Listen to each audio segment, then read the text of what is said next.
kasih Bapak Ibu yang sudah hadir pada diseminasi aksi nyata modul 1.4 ini. Ini merupakan tugas saya untuk mendiseminasikan budaya positif yang telah dipelajari pada modul 1.1 sampai dengan 1.4. Ya, perlu Ibu ketahui, nama saya Mia Rasmiati, CGP Angkatan 9 dari SDN Sipil Mandiri 1. Terima kasih. Ya, untuk budaya positif ini ada poin disiplin positif dan nilai-nilai kebajikan universal. Ya, ini bisa dibaca untuk teori kontrol dari Dr. William Glasser. Ilusi guru mengontrol murid, di antaranya ya. Yang kedua, ilusi bahwa semua penguatan positif efektif dan bermanfaat. Yang ketiga, ilusi bahwa kritik dan membuat orang merasa bersalah dapat menguatkan karakter. Dan yang terakhir, ilusi bahwa orang dewasa memiliki hak untuk memaksa. Ini merupakan teori kontrol untuk perubahan paradigma belajar. Iya, untuk selanjutnya, bagaimana seseorang bisa berubah dari paradigma stimulus atau respon kepada pendekatan teori kontrol? Ini ya, menurut Stephen R. Covey. Bila kita ingin membuat kemajuan perlahan, sedikit-sedikit, ubahlah sikap atau perilaku Anda. Namun, bila kita ingin memperbaiki cara-cara utama kita, maka kita perlu mengubah kerangka acuan kita. Ubahlah bagaimana Anda melihat dunia, bagaimana Anda berpikir tentang manusia. Ubahlah paradigma Anda, skema pemahaman dan penjelasan aspek-aspek tertentu tentang realitas. Ya, ini merupakan bagaimana cara kita merubah khususnya murid kita ya. Nah, ini ada stimulus respon dan juga teori kontrolnya. Nih, untuk stimulus responnya bisa dibaca ya Bapak Ibu. Untuk realitas kebutuhan kita sama, untuk teori kontrolnya berbeda ya. Realitas kebutuhan kita berbeda. Seperti ini. Semua orang melihat hal yang sama. Untuk teori kontrolnya, setiap orang memiliki gambaran berbeda. Lalu kita mencoba mengubah orang agar berpandangan sama dengan kita. Tapi menurut teori kontrol, kita berusaha memahami pandangan orang lain tentang dunia. Perilaku buruk dilihat sebagai suatu kesalahan. Menurut teori kontrol, semua perilaku memiliki tujuan. Lalu orang lain bisa mengontrol saya. Untuk teori kontrolnya, hanya Anda yang bisa mengontrol diri Anda. Nih, saya bisa mengontrol orang lain. Untuk teori kontrolnya, Anda tidak bisa mengontrol orang lain. Dan seterusnya. Ini semuanya merupakan teori kontrol yang berdasarkan dari Stephen R. Covey ya. Ini bisa dibaca ya Bapak Ibu guru. Jadi bagaimana kita bisa mengubah perilaku anak didik kita atau murid-murid kita.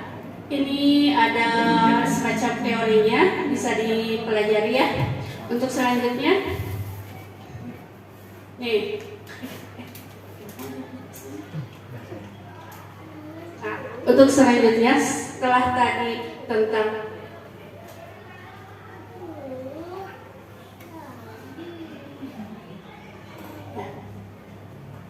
nah, sekarang masih tentang disiplin positif ya. Kita perlu ketahui dulu makna kata disiplin. Seseorang yang memiliki disiplin diri berarti mereka bisa bertanggung jawab terhadap apa yang dilakukannya karena mereka mendasarkan tindakan mereka pada nilai-nilai kebajikan universal. Dalam hal ini Ki Hajar Dewantara menyatakan pertanggungjawaban atau verantwoordelijkheid ini merupakan bahasa Belanda. Itulah selalu menjadi sisihannya hak atau kewajiban dari seseorang yang pegang kekuasaan atau pimpinan dalam umumnya. Adapun artinya tidak lain ialah orang tadi harus mempertanggungjawabkan dirinya.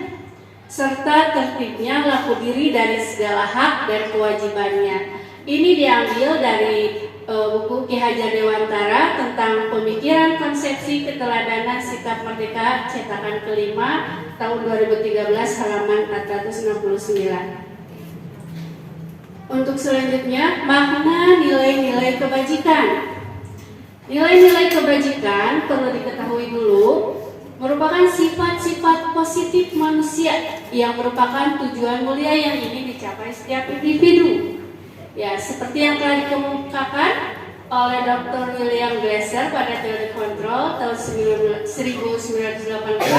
menyatakan bahwa setiap perbuatan memiliki suatu tujuan.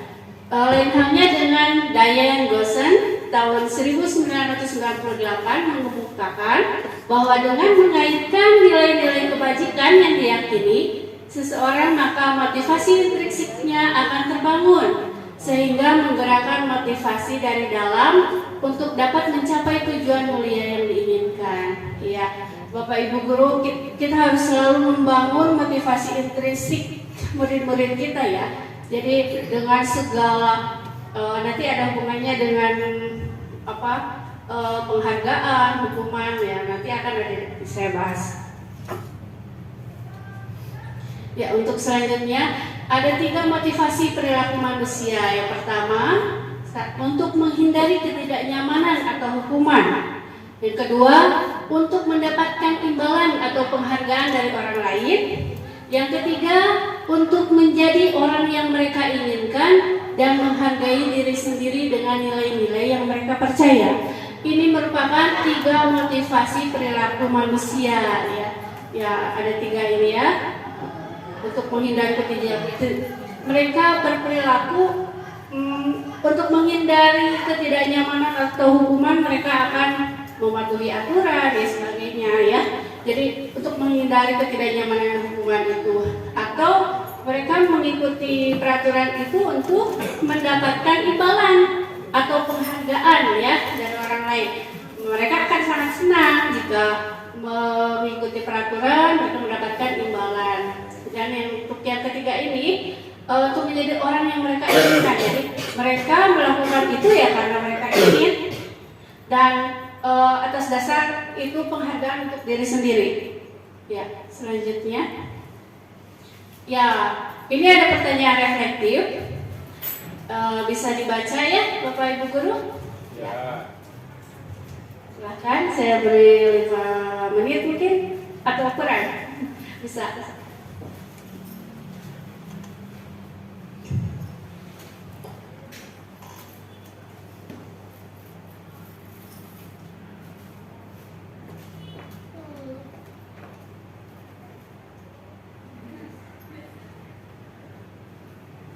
Iya, sudah selesai Bapak Ibu membacanya? Iya, ada pertanyaan pemantiknya ya. Apakah Anda setuju dengan tindakan Pak Seno terhadap Iva? Mengapa? Setuju tidak? Tidak. Mengapa? Iya, boleh tunjuk tangan siapa yang mau menjawab. Bagaimana Pak Asep? Ya, karena secara tidak langsung Pak Seno itu membuat psikis Ivo jatuh ya, karena ditertak Iva itu kan Iva karena dia merasa malu, dipermalukan sama Pak Seno seperti itu. Jadi dianggap menjadi hukuman terhadap apa yang dilakukan Pak Seno itu, yang dirasakan Ivo itu terasa sangat menjadi hukuman yang berat baginya seperti itu. Nomor 2, kalau menurut saya itu hukuman. Menurut saya itu hukuman karena tadi membuat anak menjadi malu seperti itu. Mengapa? Mengapa disebut hukuman? Ya karena dari sisi Iponya membuat mereka Ipanya malu itu, jadi mempermalukan seperti itu. Walaupun misalkan dianggap misalkan guru itu Pak Seno menganggap itu adalah konsekuensi Tapi menurut saya itu adalah sebuah hukuman seperti itu. Karena kalau konsekuensi itu anak harus tahu konsekuensinya seperti apa. Tapi ketika IFA tidak tahu akan bagaimana jika dia melakukan sesuatu, itu menurut saya itu hukuman. Betul. Terima kasih. Ya, terima kasih Pak Asep atas jawaban dari pertanyaannya. Ya, ini pertanyaan reflektif ini nanti ada hubungannya dengan slide selanjutnya. Silakan Pak. Iya. Nah, tadi menurut Pak Asep, IFA itu dihukum ya oleh Pak Seno. Nah, apa itu hukuman? Nih, hukuman bersifat tidak terencana atau tiba-tiba. Anak atau murid tidak tahu apa yang akan terjadi dan tidak dilibatkan. Hukuman bersifat satu arah dari pihak guru yang memberikan, dan murid hanya menerima suatu hukuman tanpa melalui suatu kesepakatan atau pengarahan dari pihak guru, baik sebelum atau sesudahnya. Hukuman yang diberikan bisa berupa fisik maupun psikis. Murid atau anak disakiti oleh suatu perbuatan atau kata-kata. Nah, tadi tindakan pasien itu merupakan hukuman psikis ya, karena membuat Iva malu. Iya. Ya, silakan Pak. Nah, sekarang apa bedanya hukuman dan konsekuensi? Nih, konsekuensi itu sudah terencana atau sudah disepakati, sudah dibahas dan disetujui oleh murid dan guru. Umumnya bentuk konsekuensi dibuat oleh pihak guru atau sekolah dan murid sudah mengetahui sebelumnya konsekuensi yang akan diterima bila ada pelanggaran. Nah, jadi tadi sudah tepat ya. Tadi merupakan hukuman karena tidak terencana. Kalau untuk konsekuensi itu harus sudah ada tata tertibnya yang dilanggar gitu. Tapi kan tadi IFA itu melanggarnya tidak terencana gitu. Ya, jadi itu konsekuensinya bisa dibaca ya. Nih misalnya setelah 3 kali tugasnya tidak diselesaikan pada batas waktu yang diberikan, atau murid melakukan kegiatan di luar kegiatan pembelajaran, misalnya mengobrol, maka murid tersebut akan kehilangan waktu bermain dan harus menyelesaikan tugas karena ketertinggalannya. Peraturan dan konsekuensi yang mengikuti ini sudah diketahui sebelumnya oleh murid. Sikap guru di sini senantiasa memonitor murid. Nah, itu bedanya hukuman dan konsekuensi. Ya, selanjutnya Pak. Nah, sekarang kita beralih ke apa itu restitusi. Ini restitusi adalah proses menciptakan kondisi bagi murid untuk memperbaiki kesalahan mereka sehingga mereka bisa kembali pada kelompok mereka dengan karakter yang lebih kuat. Itu menurut Gosen tahun 2004. Restitusi juga merupakan proses kolaboratif yang mengajarkan murid untuk mencari solusi untuk masalah mereka dan membantu murid berpikir tentang orang seperti apa yang mereka inginkan dan bagaimana mereka harus memperlakukan orang lain. Ini menurut Chelson Gosen tahun 1996. Jadi mereka harus mempunyai kesadaran diri untuk berubah, bukan kita yang menyuruhnya berubah, tapi kita hanya memberikan pertanyaan-pertanyaan yang bisa meningkatkan keinginan mereka untuk berubah saja. Jadi mereka hanya dibantu dengan pertanyaan-pertanyaan yang menimbulkan mereka bisa menyelesaikan masalah itu tanpa kita suruh, tanpa kita berikan semacam ini harus gini, ini harus gitu. Tapi mereka memikirkannya, oh saya harus seperti ini, dengan seperti ini saya akan memperbaiki masalah saya, seperti itu ya. Nanti akan dibahas lebih lanjut lagi. Ada yang namanya segitiga restitusi, tapi ini baru apa itu restitusi ya. Selanjutnya Pak. Nah, kita perlu mengetahui dulu ya, ada 5 kebutuhan dasar manusia, diantaranya kebutuhan untuk bertahan hidup atau survival, lalu kebebasan, freedom,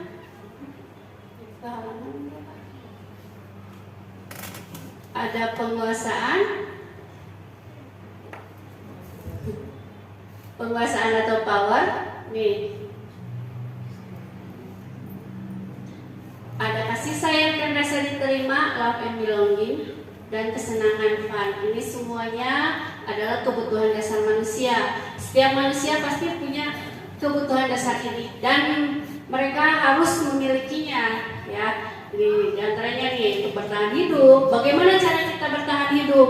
Dengan bekerja, dengan pokoknya menghasilkan materi yang bisa menunjang untuk kehidupannya. Lalu kasih sayang dan rasa diterima. Ini setiap manusia pasti ingin diberikan kasih sayang dan rasa diterima, ya.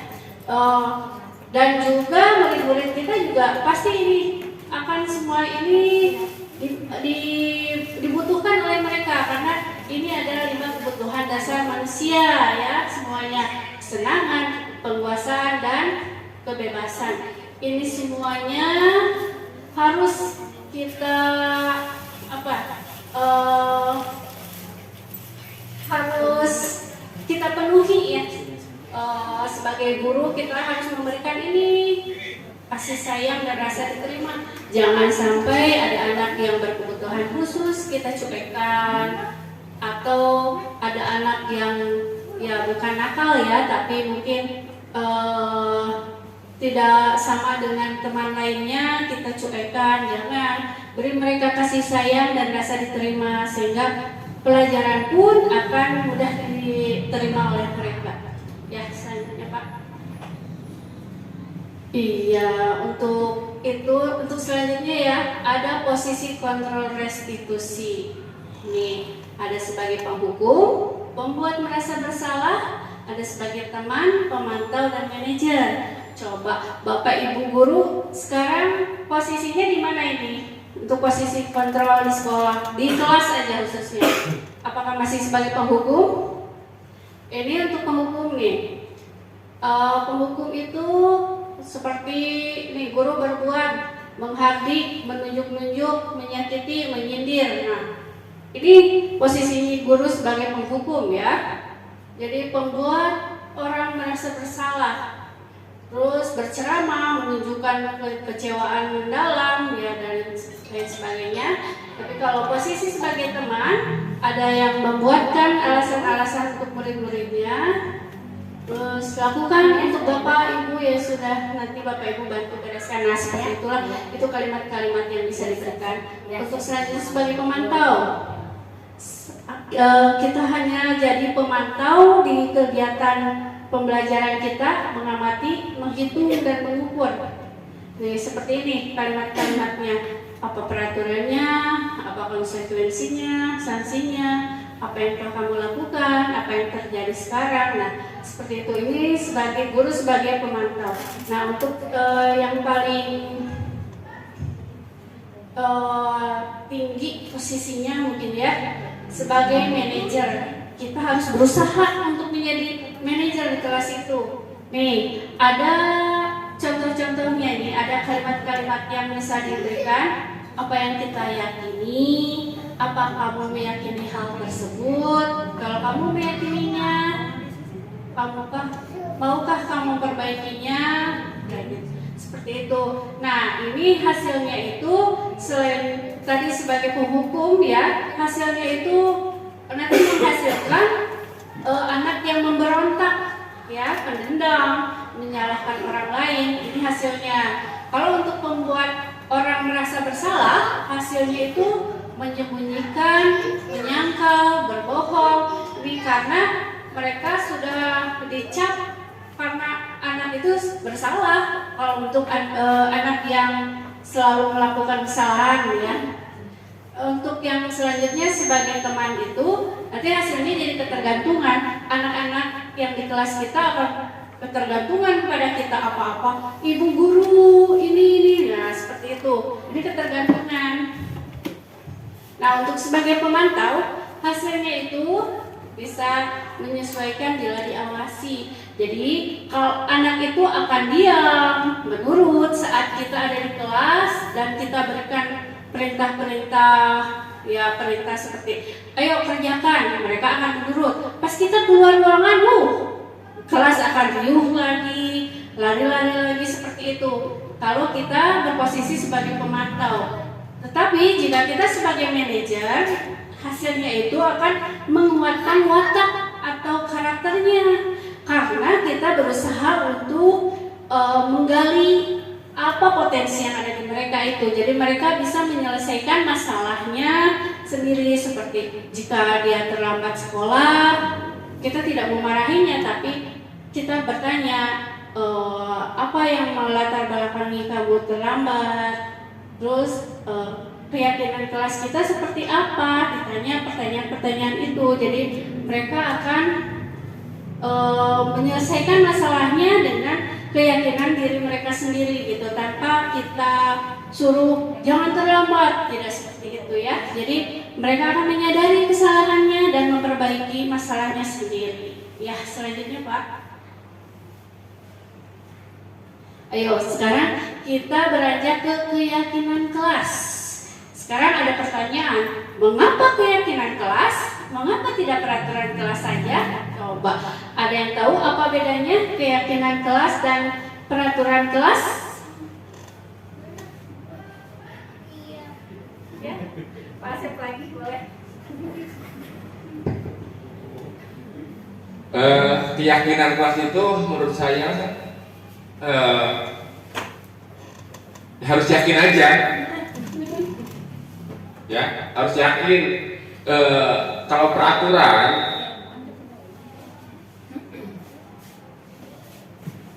peraturan, kan hanya satu arah, yang tadi dijelaskan itu peraturan itu satu arah. Tapi kalau keyakinan kelas itu yang saya sedikit pahami, ya keyakinan itu harus meyakinkan antara si pembuat dan yang disepakati. Jadi kalau misalkan yakin sendirian ya bukan keyakinan. Antara kalau misalkan itu di kelas murid sama guru, itu kan guru yang membuat peraturan, ya. Tapi kalau misalkan keyakinan itu walaupun guru membuat peraturan, si anak itu membuat si guru itu harus meyakinkan anak bahwa ini itu peraturan yang kita telah sepakati, bukan ini peraturan dari ibu ya, kamu harus taat ya, enggak. Walaupun nanti diambilnya dari peraturan, keyakinan kelas itu harus datang dari murid sebetulnya, bukan dipaksakan dari gurunya. Kalian harus kalau mengerjakan PR, kalau tidak mengerjakan PR nanti kamu misalkan didenda atau seperti apa, nah itu masih peraturan seperti itu. Terima kasih. Ya, break terus untuk Pak Asep. Terima kasih Pak Asep, panjang lebar ya penjelasannya. Ya, sekarang kita buka slide selanjutnya. Nah, ini tadi sudah sesuai dengan apa yang Pak Asep sudah jelaskan ya, paparkan. Nih, mengapa keyakinan kelas? Mengapa tidak peraturan kelas saja?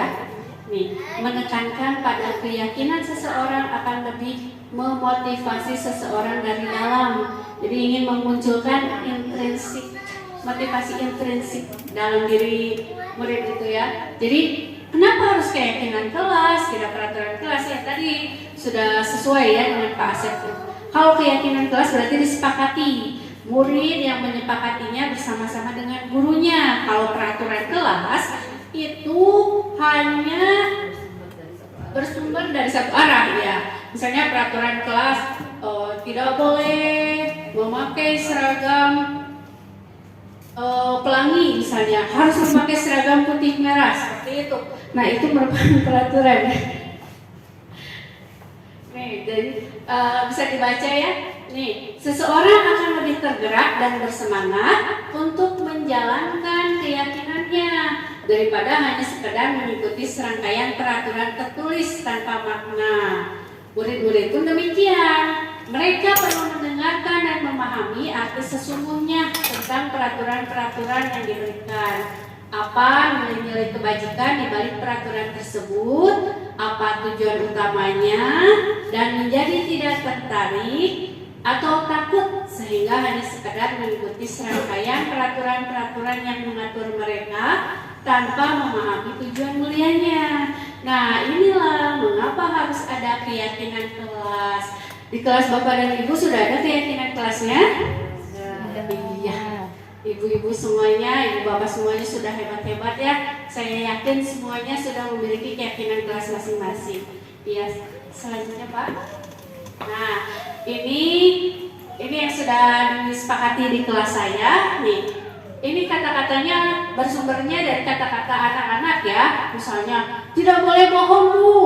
Oh ya, kita simpulkan itu merupakan bersikap jujur. Untuk selanjutnya, menghormati orang lain serta barang miliknya. Dari kata-kata anak-anak makan hanya jangan pinjam penghapus Bu, harus bawa sendiri. Jangan pinjam alat tulis. Oh iya, kita rumuskan itu bahasanya menghormati orang lain serta barang miliknya. Selanjutnya anak-anak harus mengerjakan PR Bu, harus mengumpulkan tugas tepat waktu.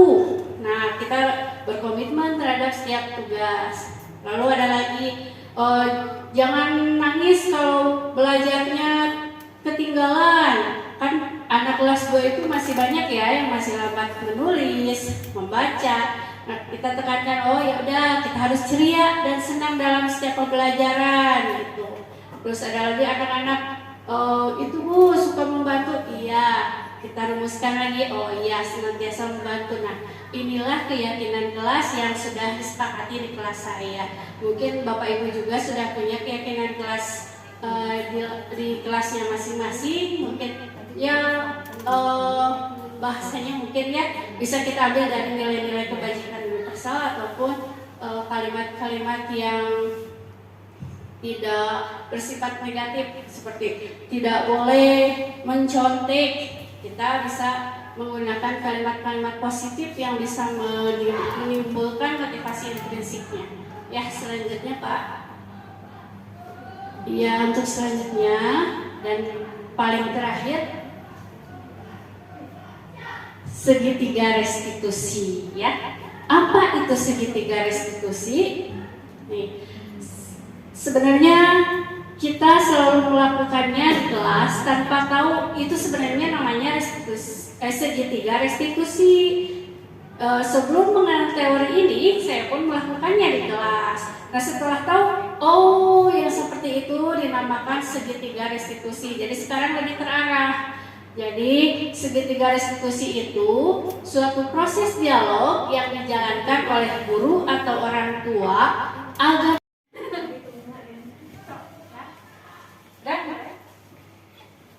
ya, segitiga restitusi ya. Ada tiga langkah untuk melakukan segitiga restitusi. Yang coba sebelumnya dulu Pak Reza. Nih, yang pertama menstabilkan identitas. Next. Untuk menstabilkan identitas. Nih ada beberapa pertanyaan ya, atau kalimat-kalimat pemantik yang bisa kita gunakan. Seperti setiap orang pasti melakukan kesalahan.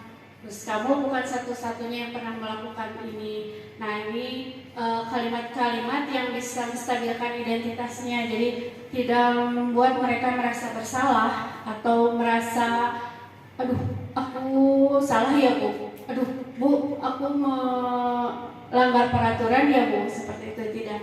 Jadi kita memberikan penguatan-penguatan dulu.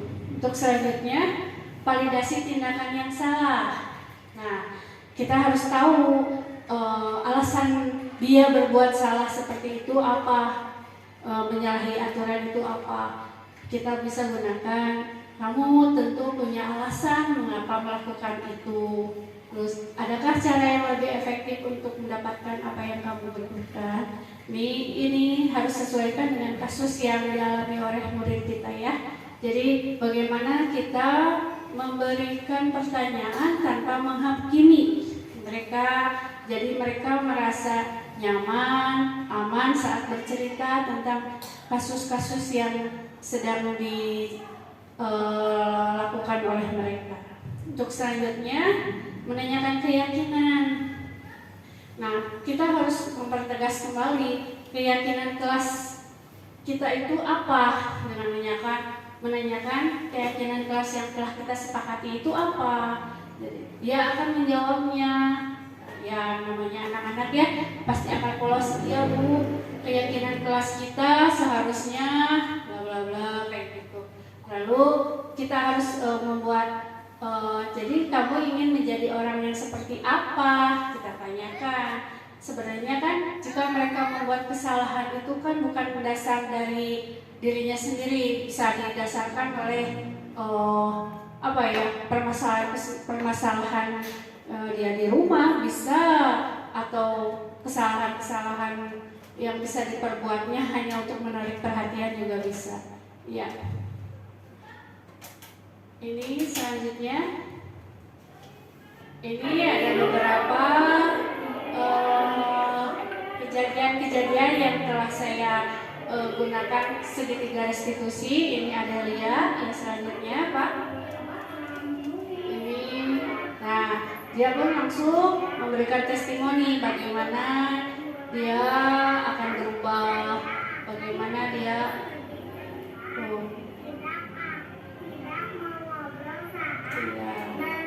Nih Adelia ini sering mengobrol saat belajar, jadi menulisnya agak lambat.